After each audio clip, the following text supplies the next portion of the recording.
Yo, what's up guys? Welcome back to my daily vlog. At ngayon guys, nandito na tayo sa lugar ng mga bar. At nandito ako ngayon sa Sakay guys. Yan. Maaga akong nagpunta ngayon guys. Kaya maaga tayong makakapaglakad-lakad dito para makita yung mga umise o yung mga bar dito sa Japan. Ngayon guys, medyo nakabalot na tayo kasi malamig na kasi dito sa Japan. Kaya ganito yung suot natin guys. Habang tumatagal guys, lumalamig ng lumalamig kasi umulan ng snow nung nakaraan. Tapos hindi nagtuloy kaya mas malamig. Yan. Nandito ngayon tayo guys sa mga umise. At wala pang masyadong tao kasi maaga tayong nagpunta dito. Tayo tumatambay kasi guys pag wala tayong ginagawa. Kasi maraming mga Pilipino dito.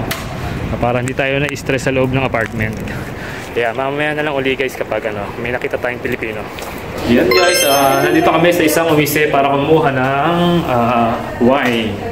Nadadala namin to sa isang umise guys. Nagpatulog yung kaibigan ko guys. Kaya sinamahan ko na dito. Ngayon, nandito ako sa ibang lugar guys, ibang umise.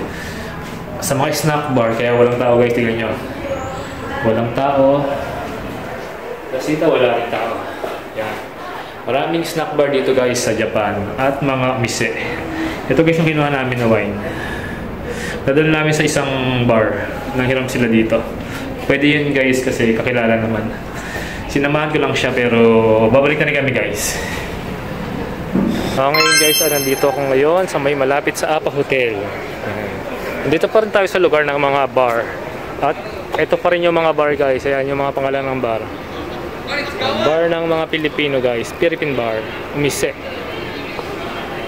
Yan, kaya kung nakapunta kayo dito guys sa Japan, sa Nagoya, mag-ano kayo dito guys, uminom para ma-experience nyo kung gaano kasaya dito sa loob ng bar. Yan lang guys, iba yung presyo kung para sa atin.